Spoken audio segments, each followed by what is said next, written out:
The ground at Thingvellir was cold in the summer of 932. Thordis, Ingolf's daughter, felt it through her leather shoes. She stood with her father and two brothers. They were not smiling. Across the assembly, she could see her husband, Olaf. He was a large man. He was laughing with his friends. He had been a good match 2 years ago. His farm was large. His family was respected, but the laughter stopped when he came home. His hand was heavy. The bruises on her arms were hidden by her woolen sleeves. The one on her back ached. Her father had seen the latest one. He did not say much. He just said, "We go to the Althing." The Icelandic Althing was new. It was founded only 2 years earlier in 930. It was a place for laws and for settling disputes. Before, justice was a private matter. An axe often settled things. But now, there was a different way. A public way. Thordis had to make the declaration herself. That was the law. She had to stand before witnesses at her home, at the church door, and here, at the Law Rock. Her voice was small but clear. She walked to the designated spot. She did not look at Olaf. She looked at the law speaker, the man who held the laws of the land in his head. She stated her name, she stated her husband's name, and then she stated her reason for divorce. "He has struck me," she said. All 3 times. The law was specific. 3 unexplained injuries gave a woman the right to divorce. A murmur went through the crowd. Olaf stopped laughing. His face turned red. This was a public shaming. It was not a private matter anymore. His honor was questioned in front of everyone. She then declared herself divorced from him. It was that simple. And that hard. The law, a new and radical idea, was on her side. But the most important part came next. Her father stepped forward. He spoke of the dowry, the land, the 10 milk cows, the silver, and the woolen cloth her family had given for the marriage. The law was clear on this too. A woman divorced for such a reason was entitled to her full dowry back. Every last piece. Olaf's family protested. They argued. But the law had been recited. Witnesses to the marriage contract confirmed the dowry. The assembly ruled in her favor. Thordis walked away from Thingvellir that day a free woman. She was not rich, but she was not destitute. She had her property, she had her family, and she had her dignity. The system wasn't perfect, but in 932, in a world ruled by force, the idea that a woman could publicly divorce an abusive husband and reclaim her property was extraordinary. Number 20. Women could own and inherit property. Astrid watched the longship disappear over the horizon. Her 2 brothers were on it. They were going to England to trade furs for silver. It was the spring of 1015. She was 16. Her father, Einar, stood beside her on the cliff overlooking the fjord. He was an old man now. His hands were gnarled from a lifetime of farming and fishing. He owned this land, a good farm near Kopang in Norway. The land was his, and one day it would belong to his sons. That summer, a sickness took her father. It was quick. 1 week, he was mending a net. The next he was gone. Astrid and her mother, Runa, were left to run the farm. They managed. They hired a local man to help with the heavy plowing. They tended the cows and the sheep. They salted the fish for winter. They waited for the ship to return. It never did.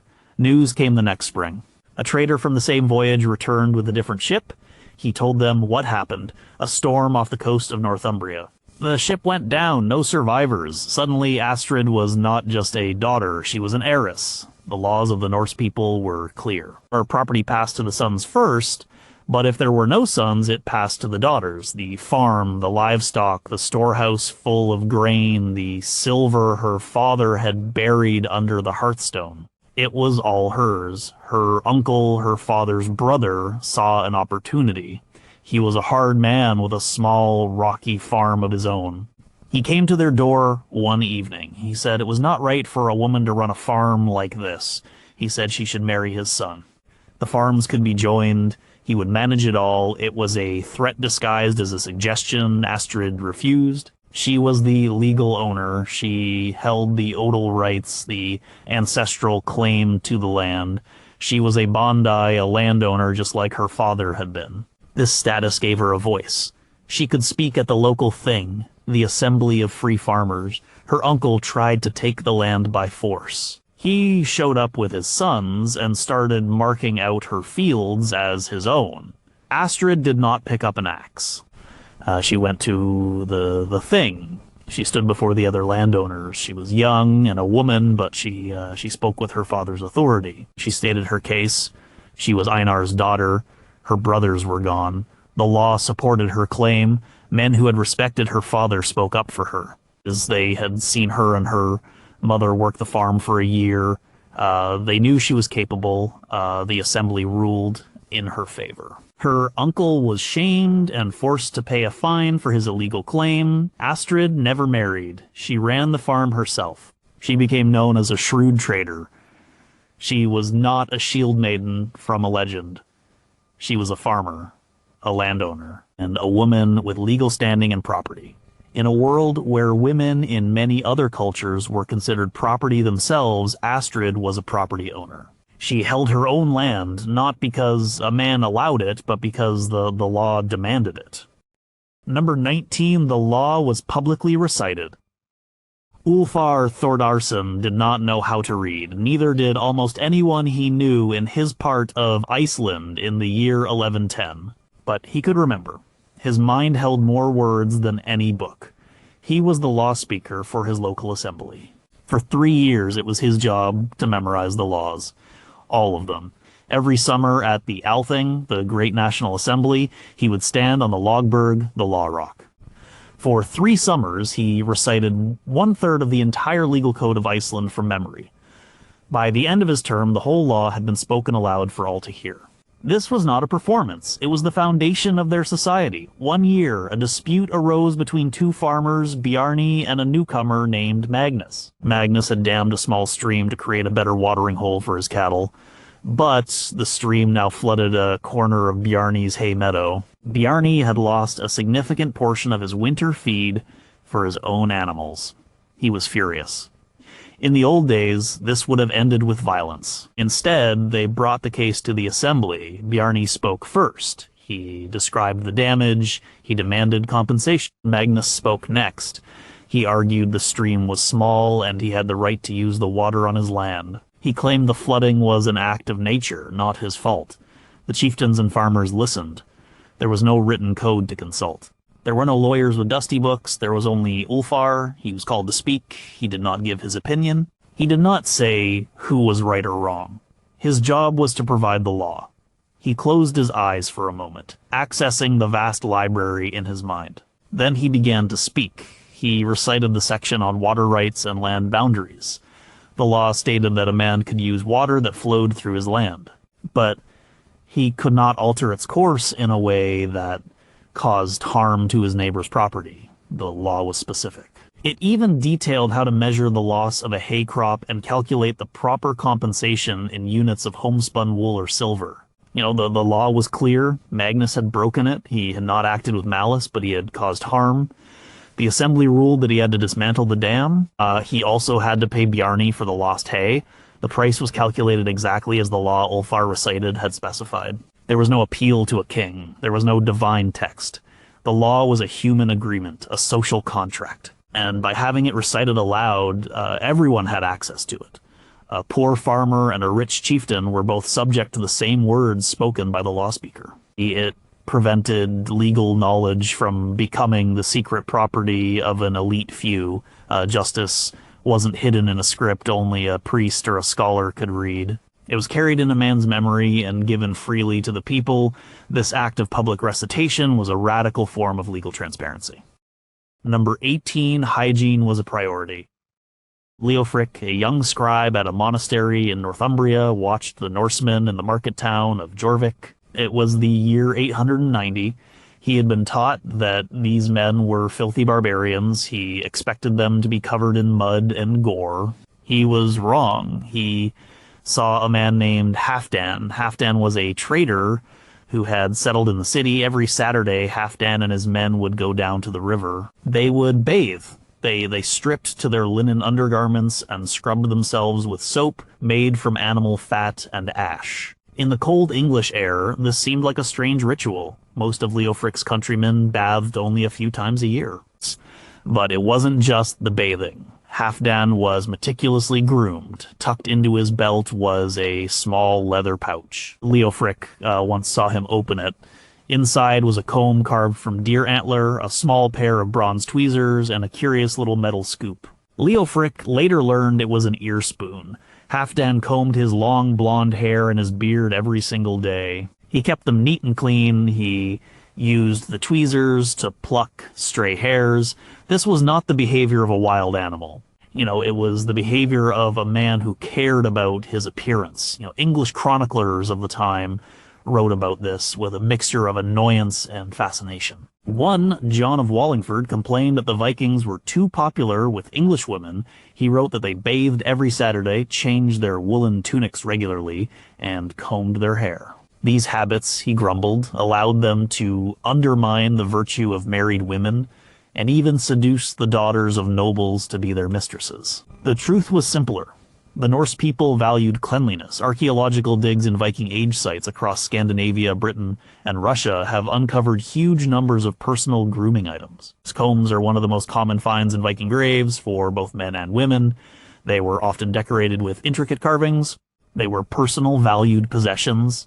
For a man like Halfdan, being clean was practical. It reduced the risk of lice and disease. But it was also about self-respect. It was a way of showing order and discipline in his own life. The stereotype of the Viking was a horned, helmeted, mud-caked savage. The reality Leofric saw in Jorvik was a man with a comb in his pocket who took a bath once a week. In the context of 9th century Europe, this made him surprisingly, and perhaps frustratingly, civilized. Number 17, social mobility was possible. Ketil was born a thrall. His parents were captured in a raid on an Irish settlement before he was born. He grew up on a large farm in western Norway around the year 950. His world was one of hard work and no freedom. He was property. Like the cattle he tended, he could be bought and sold. He had no legal rights. His owner was a man named Orm. Orm was a fair man as far as owners went. He was not cruel. He recognized hard work.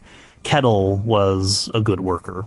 He was strong, smart, and loyal. He learned how to manage the livestock better than Orm's own sons.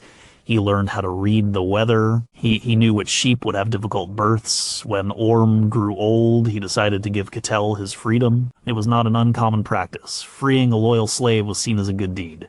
It could also be a reward for a lifetime of service. Orm took Ketil to the local thing. In a public ceremony, Orm declared Ketil a free man. He was no longer a thrall. He was now a Leysingi, a freedman. This was not full freedom. It was a middle step. Ketil still had obligations to Orm and his family. He was expected to support them in disputes. He still lived on their land, but he could now earn his own money. He could marry a free woman, though it was difficult. He could not be sold. Ketil worked harder than ever. He took on extra jobs, mending fences and tanning hides for other farmers. He saved every small piece of silver he earned. He was given a small plot of land by Orm's family to build his own hut and grow his own food. He married another freedwoman. For 2 generations, Ketil's family would remain Leysingi, with ties to Orm's descendants, but Ketil's grandson, also named Ketil, would be born a Carl, a fully free man. He would have no legal obligation to his great-grandfather's old master. He could own his own land outright. He could vote at the thing. He could serve as a witness in a legal case. The younger Ketil eventually bought a small farm of his own. It was not as grand as Orm's, but it was his. The journey from thrall to landowner took 3 generations. First, it was long and difficult. The system was still a rigid hierarchy, but the path existed. A person's station in life was not necessarily permanent. And through loyalty, hard work, and the passage of time, a family could climb from the very bottom of society to the respected middle class of free farmers. For a man born as property, this possibility was a sliver of light in a dark world. Number 16, they founded functioning cities. In 841, a fleet of longships sailed up the River Liffey in Ireland. The man leading them was not just a raider. His name was Turgais, and he had a different plan. The raiding parties before him had been temporary. They came, they took what they could, and they left. Turgais saw something else. He saw a strategic location. A place where the river met the sea. A perfect hub for trade and a base for operations. He and his men built a fortified settlement where a small tributary, the River Poddle, flowed into the Liffey. They called this dark pool Dublin. They built a long fort, a ship fortress, to protect their fleet. This was the beginning of Dublin. A young man named Ivar arrived a few years later. He was not a warrior. He was the son of a trader. He saw Dublin not as a military camp, but as a town. The initial settlement was rough. It was a collection of wooden huts behind a defensive wall, but it grew quickly. Norse settlers came. They were craftsmen, merchants, and farmers. They built workshops for blacksmiths, tanners, and jewelers. And Ivar set up a small stall near the river, trading Scandinavian amber and walrus ivory for Irish wool and food. The city was not just Norse. The Irish people in the surrounding area began to trade with the newcomers. It was a tense relationship, often violent, but it was also practical. An Irish farmer could sell his grain in the new town for silver. An Irish chieftain could trade for a well-made Norse sword. By the year 900, Dublin was a thriving multicultural city. Excavations at Woodquay and Fishamble Street have shown what it was like. The city was laid out on a grid.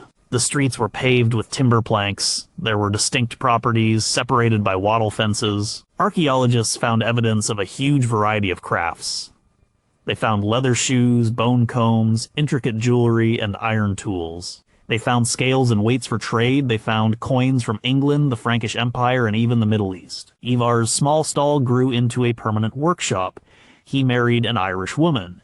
His children spoke both Old Norse and Old Irish. They were part of a new culture, the Norse Gaels. The Vikings are remembered as destroyers of cities. They sacked Paris and burned monasteries, but in places like Dublin, York Jorvik, Kiev, and Limerick, they were builders. They created urban centers that became vital hubs of commerce and culture. They understood logistics, trade, and urban planning. They were not just hit-and-run raiders. They were city founders. Ivar, the trader, and his fellow settlers built a city that would become the capital of a nation. Number 15 democratic assemblies governed society. Finn tugged at his beard. He looked across the field at his neighbor's new fence.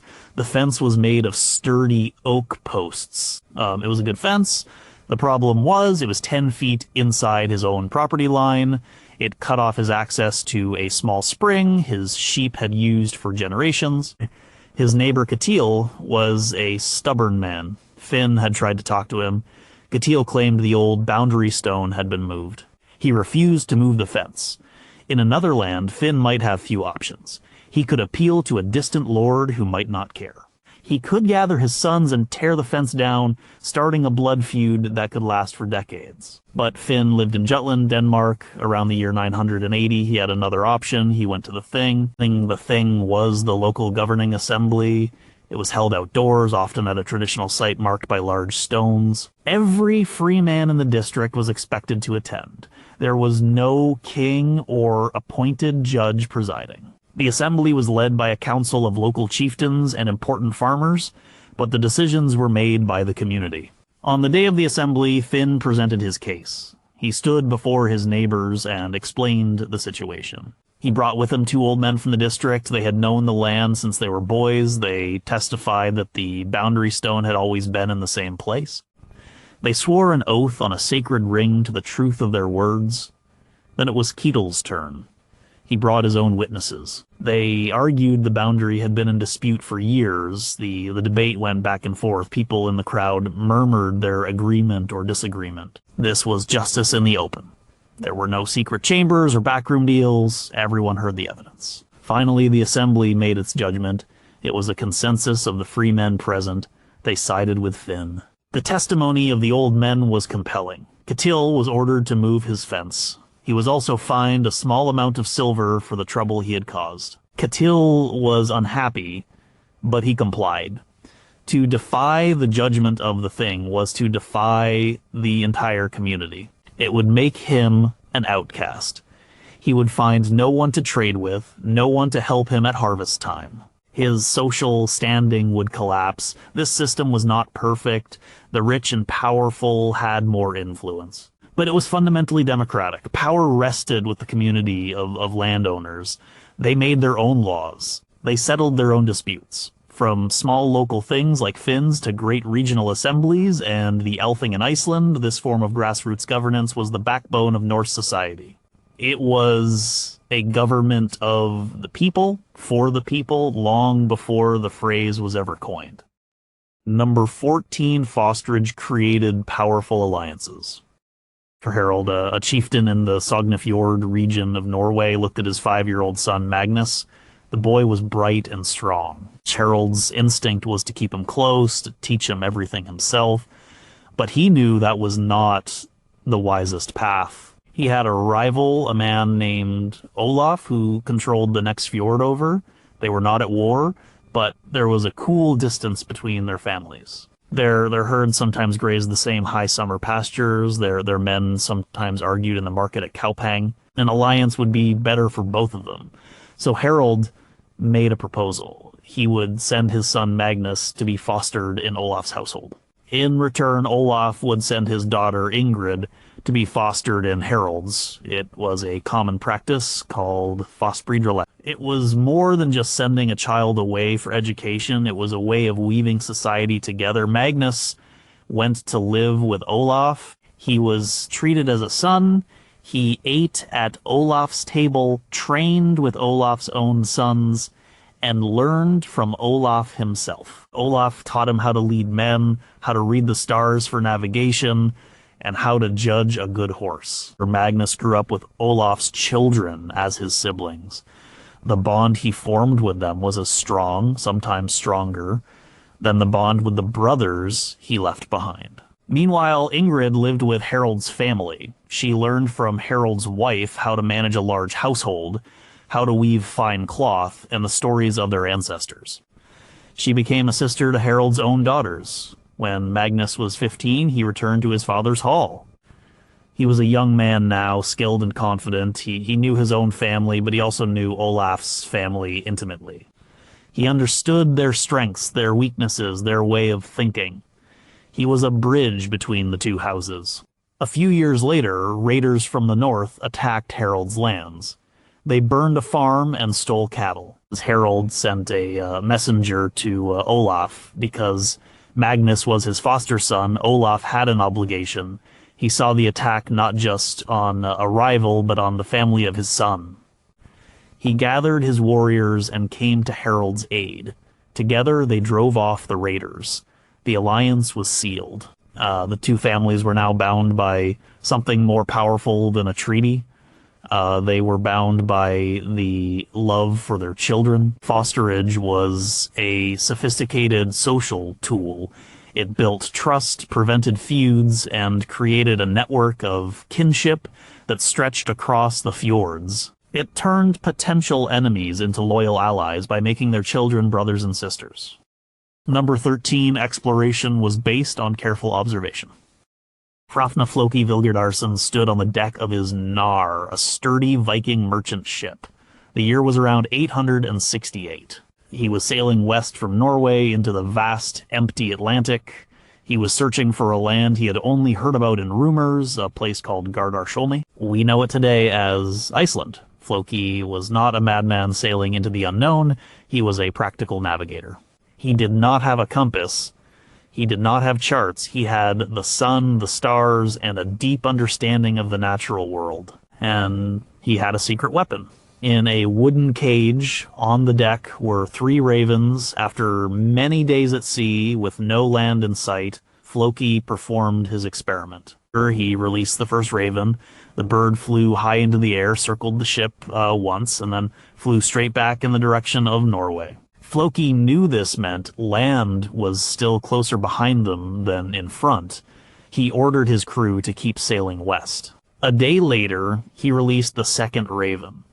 This one also flew high, circled, and then, after a moment of hesitation, it landed back on the ship's mast. It did not know where to go. This told Floki that he was now so far from any land that the bird could not see or sense it in any direction.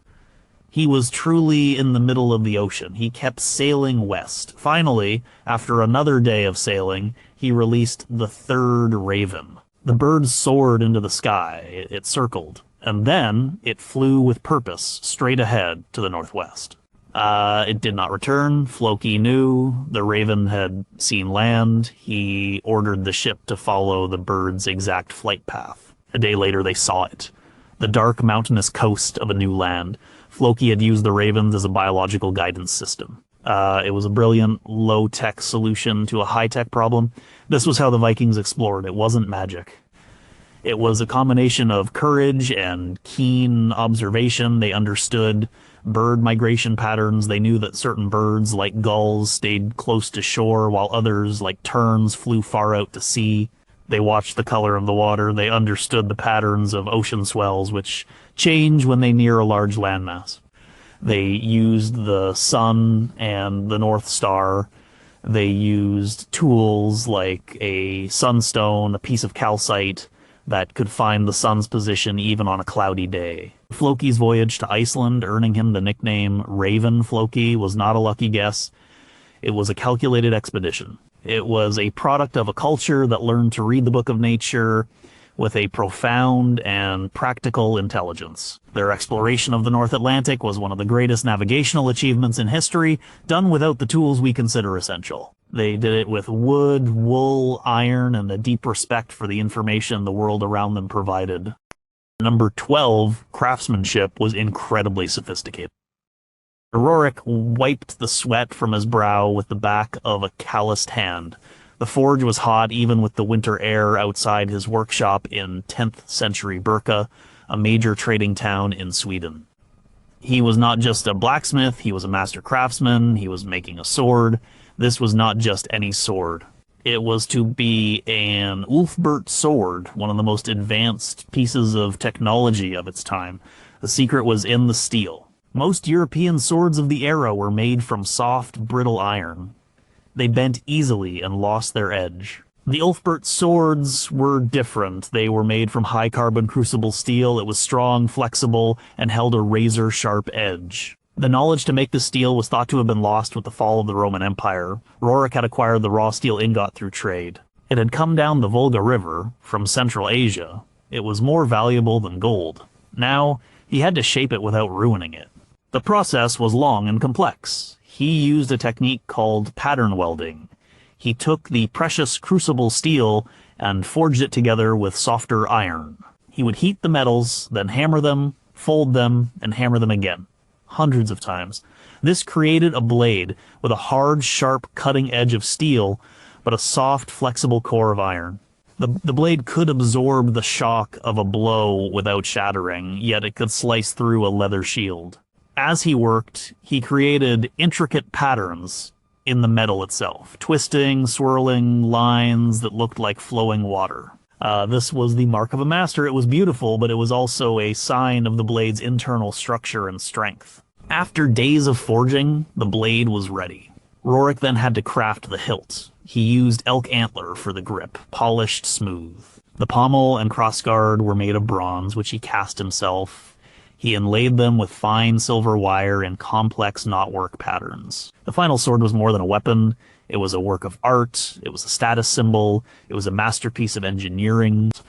We often think of Viking technology in terms of longships, but their skill was evident everywhere in the delicate silver filigree of a woman's brooch, in the complex wood carvings on a church portal, in the perfectly balanced design of a simple axe head. Men like Rorik were not uncultured brutes. They were highly skilled artisans and engineers.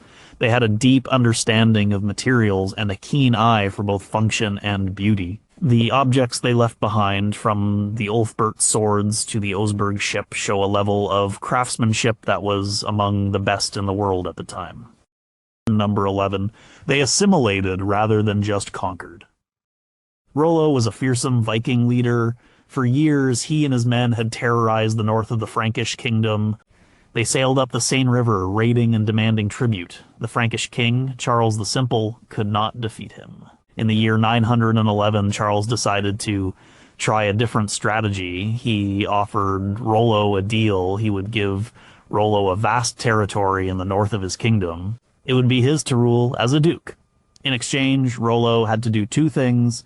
He had to stop raiding, and he had to defend the land against any other Viking raiders who might show up. He also had to convert to Christianity. Rollo agreed. The Treaty of St. Clair sur Epte was signed. The land he was given became known as Normandy, the land of the Northmen. Rollo did not simply rule as a foreign occupier. He and his men began a rapid process of assimilation. Rollo was baptized, taking the Christian name Robert. He married a Frankish noblewoman. His men also married local women. Within a generation, they stopped speaking Old Norse and began speaking a dialect of French. They adopted Frankish laws and systems of land ownership. A Viking named Gunnar, one of Rollo's men, was granted a plot of land. He married a local woman named Gisela. Their son was not named Bjorn or Eric. He was named William. He grew up speaking French. He thought of himself not as a Norseman, but as a Norman. The Normans did not forget their Viking heritage. They kept their adventurous spirit and their military prowess, but they combined it with French culture, religion, and language. This fusion created a new and powerful identity. Just 155 years after Rollo made his deal, his direct descendant, William the Conqueror, Duke of Normandy, would lead an army across the English Channel. He would defeat the English king at the Battle of Hastings in 1066 and become the King of England. This pattern of assimilation was common in Russia. Swedish Vikings, known as the Russes, integrated with the local Slavic tribes. They established a ruling dynasty and gave their name to the entire country. In Ireland, the Norse who founded Dublin eventually intermarried with the Irish, creating the Norse Gaelic culture. The Vikings were not always just destroyers. They were often pragmatists. They knew when to fight, but they also knew when to settle, trade, and integrate. They had a remarkable ability to adapt to new cultures and create something new in the process. Rollo the Raider became Duke Robert, and his descendants changed the course of European history. Number 10, trade networks were vast and complex. Svein checked the bindings on the last bale of furs. It was the spring of 925. He was in Staraya Ladoga, a trading post in what is now Russia. He was a Rus's Viking, a descendant of Swedish settlers. He was preparing for the long journey south. His cargo was not plundered gold. It was the wealth of the northern forests, beaver, sable, and marten furs. He also had blocks of amber from the Baltic coast, walrus tusks, and honey, and he had slaves captured in raids on surrounding tribes. His ship was not a sleek longship built for war. It was a wider, deeper vessel designed for cargo. He and his men set off, rowing down the Volkhov River. They were heading for the Dnieper River, a great waterway that flowed south to the Black Sea. The journey was dangerous. In some places, the river was blocked by rapids. The men had to unload the ships, carry the heavy cargo along the riverbank, and drag the boats over the rocks. They were under constant threat of attack from local tribes like the Pechenegs. After weeks of travel, they finally reached the Black Sea. They raised their sails and headed for the greatest city in the world, Constantinople, or as they called it, Miklagard, the Great City. Arriving in Miklagard was overwhelming.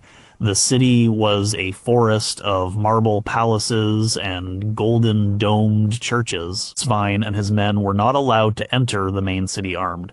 They were given a specific quarter to stay in.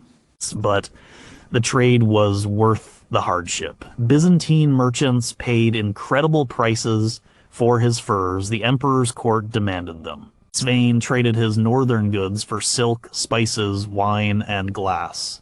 Most importantly, he traded for silver. He received thousands of silver coins called dirhams, minted in the Arab caliphates of Baghdad and Samarkand. This was the Viking trade network.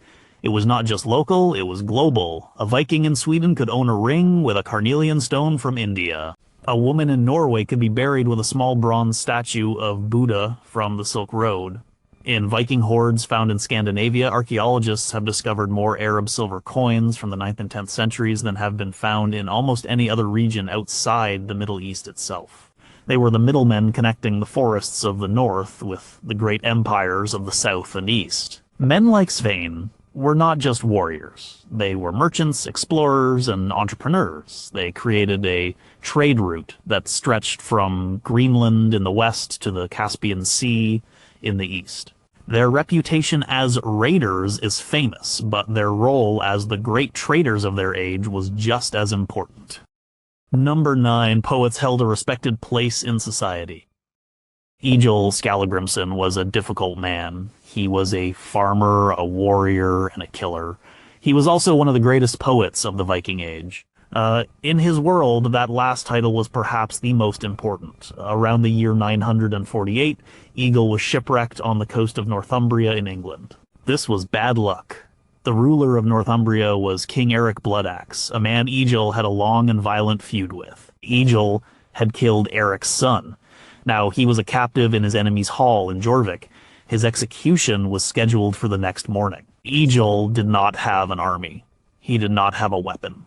He had words. His friend Erimjorn advised him. "Spend the night composing a poem of praise for the king," he said. "It is your only chance." A praise poem, a drapa, was a serious art form. It had to follow complex rules of meter, alliteration, and internal rhyme.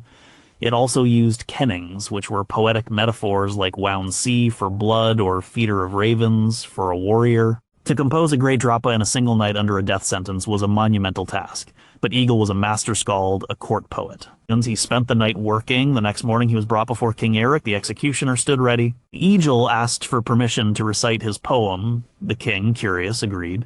Egil began to speak. The poem was called the Hofudlausen, or Head Ransom. He did not grovel or beg. He praised Eric as a great and generous warrior. He described his skill in battle, the fear he inspired in his enemies, the loyalty he commanded from his men. The language was powerful and complex. The imagery was vivid. The hall fell silent. The warriors, men who lived and died by the sword, listened to the power of words. King Eric himself was moved. He could not execute a man who had created such a magnificent work of art in his honor. To do so would be unkingly. It would damage his own reputation. A great king should be able to recognize and reward great poetry, even from an enemy. Eric declared that Egil could keep his head. He was free to go. This story from Egil's saga shows the incredible status of poets in Norse society. A good skald was a respected member of any king's court. They were the historians, the entertainers, and the propagandists of their day. Their words could grant a man immortality by preserving his deeds in a saga, or they could destroy a man's reputation with a poem of insult. In a culture that valued fame and honor above almost everything else, the man who controlled the story was one of the most powerful people in the room. Egil Skallagrimsson saved his own life not with a sword, but with a poem. Number 8, personal honor was a legal concept. Gunnar Hammundarsson was one of the great heroes of the Icelandic sagas. He was a powerful warrior, handsome, and well-liked. But his story, told in Jarl's saga, is a tragedy driven by the Norse concept of honor. Gunnar became entangled in a series of escalating feuds. He killed several men, but always in self-defense or as part of a legal tit-for-tat exchange. Eventually, his enemies brought a case against him at the Althing. The judgment was not death. It was a sentence of 3 years of outlawry. He had to leave Iceland.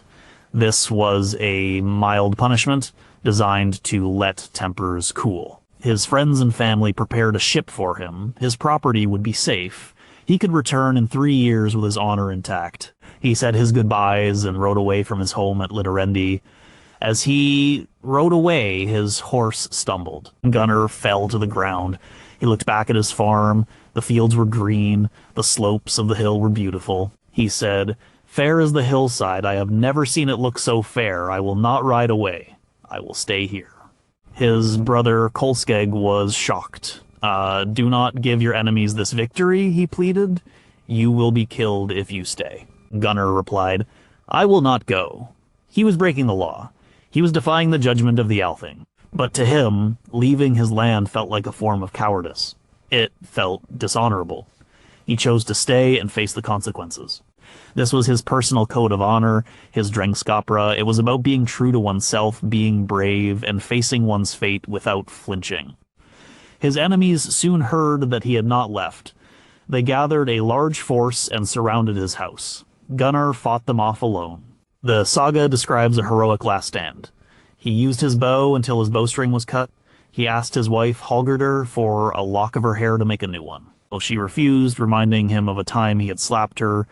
He told her that her shame would live on, and he continued to fight with his axe until he was finally overcome and killed. Gunnar's choice makes little sense from a modern, practical perspective. He chose certain death over a temporary exile. But in his world, a person's reputation and honor were their most valuable possessions. They were more important than wealth, and sometimes more important than life itself. It was a legal concept because a man's word was his bond, and his reputation determined his standing in the community. Gunnar lost his life, but by facing his enemies and dying bravely on his own land, he preserved his honor for all time in the story that would be told about him. Number 7. Compensation was preferred over blood feuds. A brawl broke out at a horse fight. It was a common entertainment in 10th century Iceland. Two stallions, egged on by their owners, would fight each other, and tempers flared. A man named Thorstein insulted another man named Einar. Einar shoved him. Thorstein drew his axe and struck Einar, killing him. In many societies, this would be the start of a blood feud. Einar's family would be honor-bound to kill Thorstein, and then Thorstein's family would have to avenge him. The cycle of violence could continue for generations, destroying both families. But Norse society had developed a more sophisticated system to prevent this. It was called Wergild, or Mannprice. Einar's family did not immediately seek revenge. Instead, they took the case to the local thing. They formally accused Thorstein of the killing. The assembly did not debate whether Thorstein was guilty. He had admitted to the act. The debate was about the price. Every person in society had a price attached to them based on their social status. A free farmer was worth a certain amount. A chieftain was worth much more. A thrall was worth very little. The assembly calculated the Wergild for Einar. He was a well-respected free farmer, so his price was high. The price was not just a simple payment. It was broken down into a complex series of compensations for different family members. His father would receive a portion. His sons would receive a portion. Even his cousins would receive a small amount. This ensured that the entire family felt that justice had been served. The payment was not made in coins. It was made in goods. Thorstein was ordered to pay a specific number of cattle, bolts of homespun cloth, and ounces of silver. You know, it was a huge sum. He would likely have to sell some of his land or get help from his own family to pay it. By paying the Wergild, Thorstein made amends to the family and to society. He was not imprisoned. There were no prisons in the Viking world. He was not executed because the killing was not a premeditated murder. He had paid his debt. Einar's family, by accepting the Wergild, agreed to end the dispute. They could not legally seek any further revenge. If they did, they would be the ones breaking the law. This system was not about forgiveness. It was a practical legal mechanism to stop violence from spiraling out of control. It turned a matter of honor and blood into a matter of economics and law. It provided a way for society to heal after a killing, allowing communities to move on rather than be torn apart by endless feuds. Number 6. They developed advanced winter technology. Uller pulled his fur hood tighter around his face. The snow was deep in the mountains of Norway. It was the winter of 850 AD. Any other way of moving would be impossible. The snow was up to his waist, but Uller was not walking. He was gliding over the top of it. He was on skis. His skis were not like modern ones. They were long planks of pine wood curved up at the front. One was long and straight, used for gliding. The other was shorter and covered in animal fur on the bottom, used for kicking and traction. He held a single long pole for balance. He was hunting elk. On skis, he could move faster than a man on foot. He could travel for miles across the frozen landscape, a silent hunter moving through the winter world.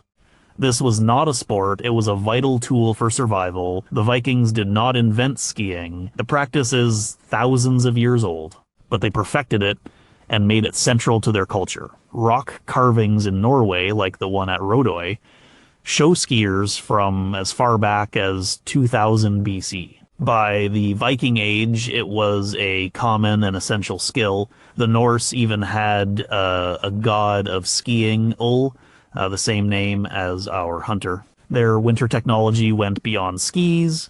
They understood how to build warm, efficient houses. The longhouse, with its central fire pit and insulated walls of turf and timber, was a communal shelter against the cold. Animals were often kept at one end of the longhouse during the harshest parts of winter, their body heat helping to warm the dwelling. They were masters of food preservation. They dried, smoked, and salted fish and meat. They fermented milk to make cheese and a yogurt-like food called skyr, which could last for months. They understood that the cold itself was a tool, using natural ice and snow to store food. They designed their clothing for the cold. They wore layers of wool and linen with an outer layer of fur or waterproof leather. They had woolen mittens, socks, and hats. For a people living in a harsh northern climate, these were not lifestyle choices. They were the difference between life and death. The ability to travel, hunt, and live through the long, dark Scandinavian winter was a testament to their ingenuity. While armies in southern Europe would halt their campaigns for the winter, a Viking on skis was still a mobile and effective force. Their mastery of the cold gave them a unique advantage and allowed them to thrive in an environment many would have considered uninhabitable. Number 5, outlawry was a formal legal punishment. Eric the Red was a man with a bad temper. Around the year 982 in Iceland, he was involved in a dispute with his neighbor. The dispute escalated. Eric killed 2 men. The case was brought to the Thorstensthing, the local assembly, and Eric was found guilty. In another society, he might have been imprisoned or executed, but the Icelandic Commonwealth had a different punishment for serious crimes. Eric was sentenced to full outlawry for 3 years. This was not the same as being a common criminal on the run. Outlawry, or Skogarmadr forest man, was a specific legal status.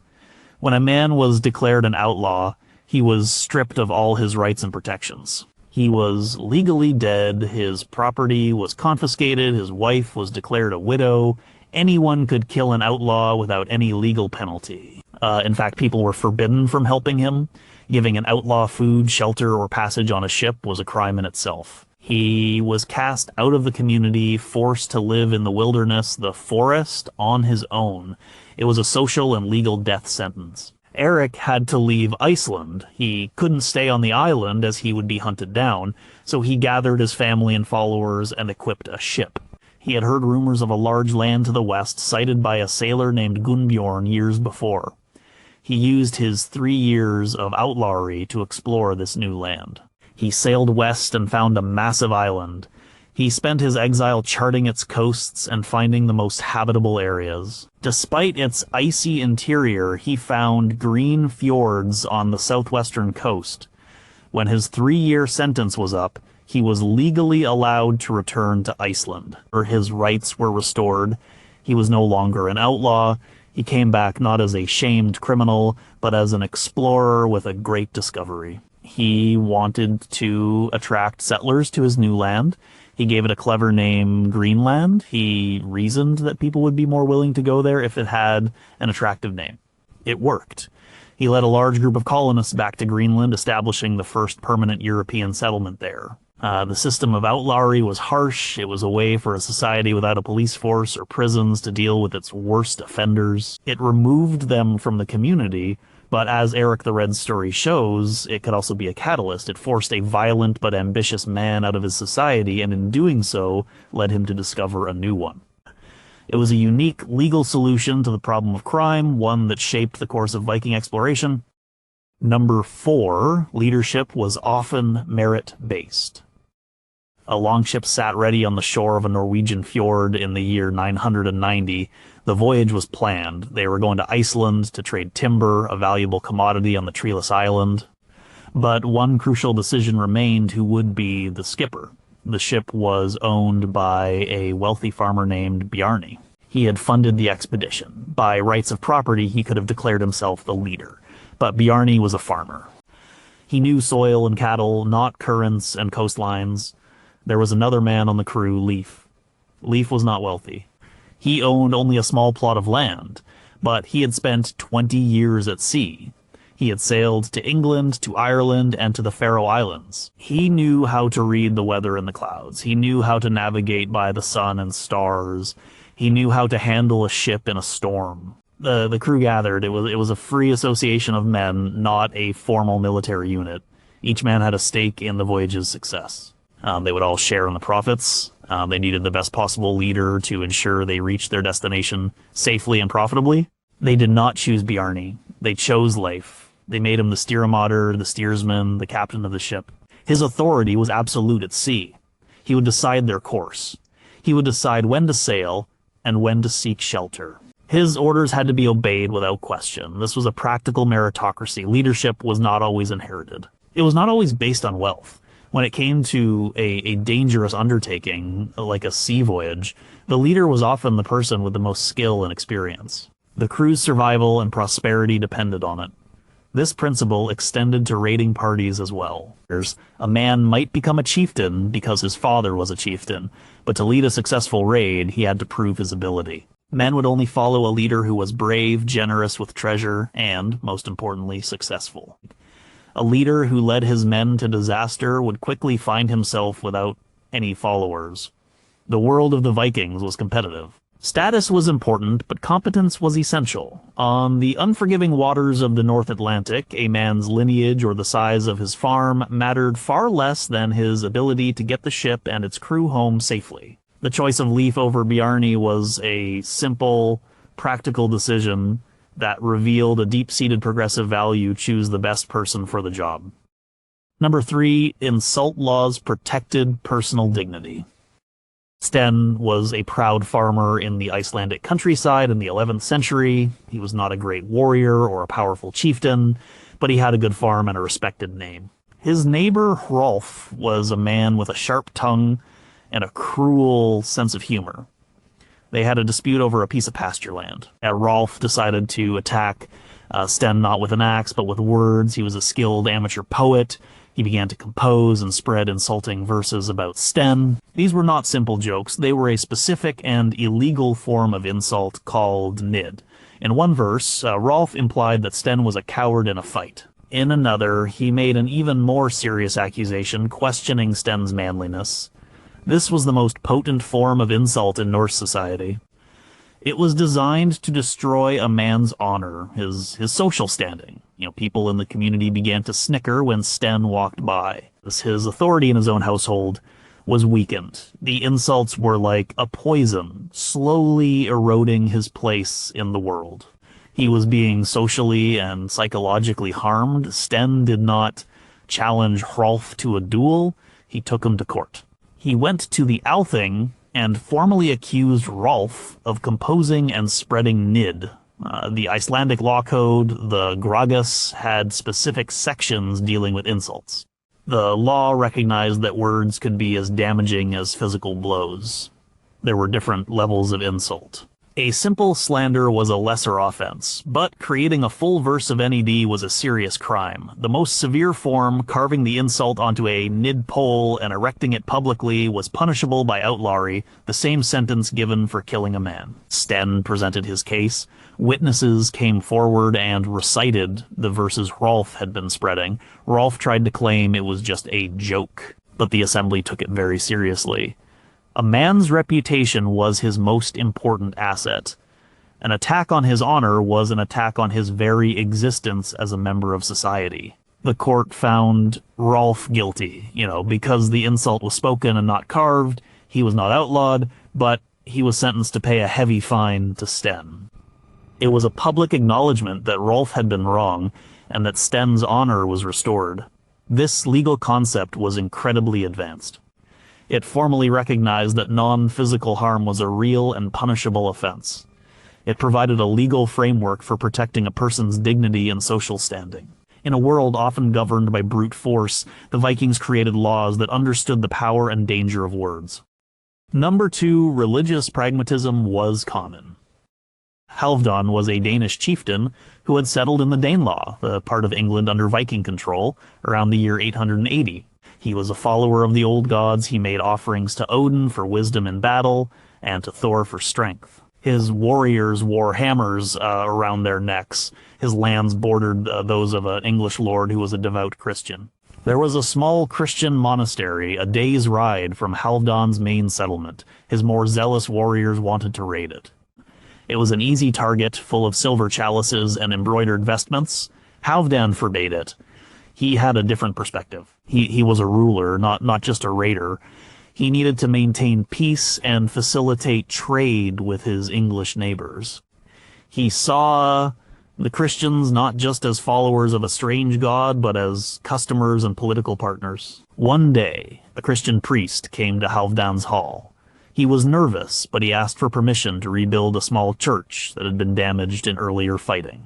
He also asked for protection. Halfdan agreed. He even gave the priest a small amount of silver from his own treasury to help with the building. His warriors were confused.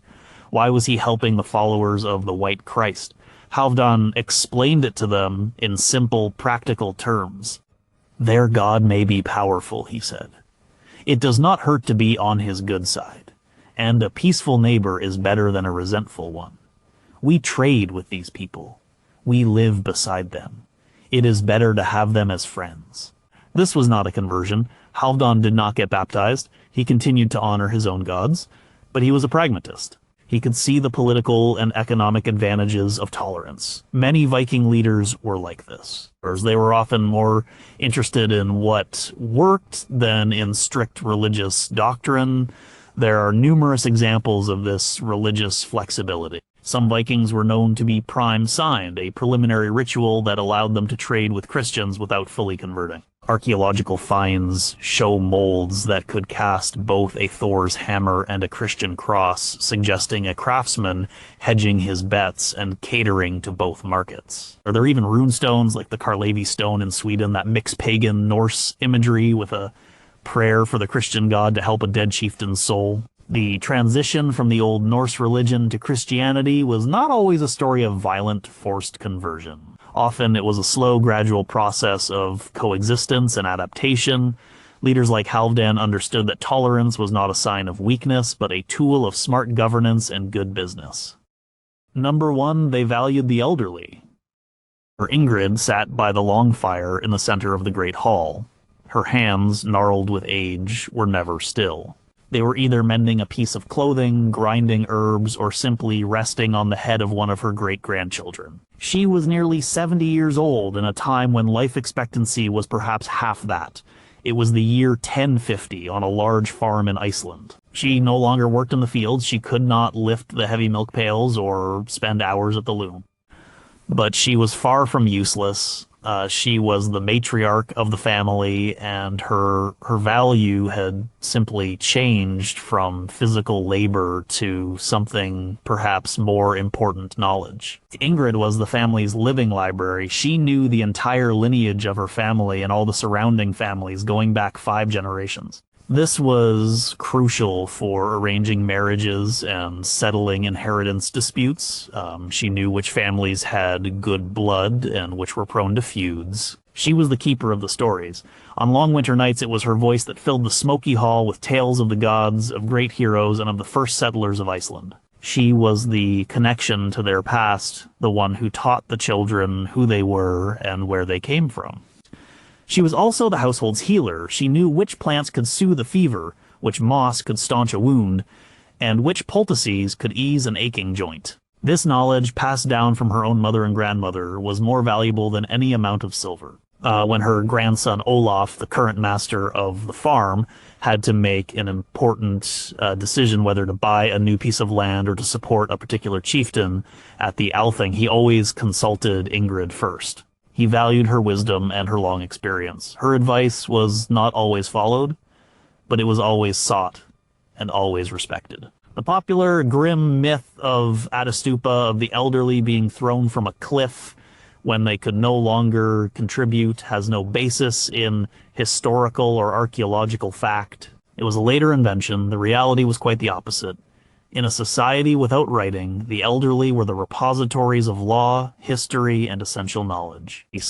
They had seen more harvests, more winters, and more disputes than anyone else. Their lived experience was a vital resource. Ingrid was not a burden on her family. She was its anchor. Her presence gave the household stability and a sense of identity. She had earned her place by the fire through a lifetime of work, and now, in her old age, she repaid her family with the one thing no one else could provide: wisdom. The respect she commanded was a sign of a society that understood that a person's worth was not just in the strength of their arms, but in the depth of their mind.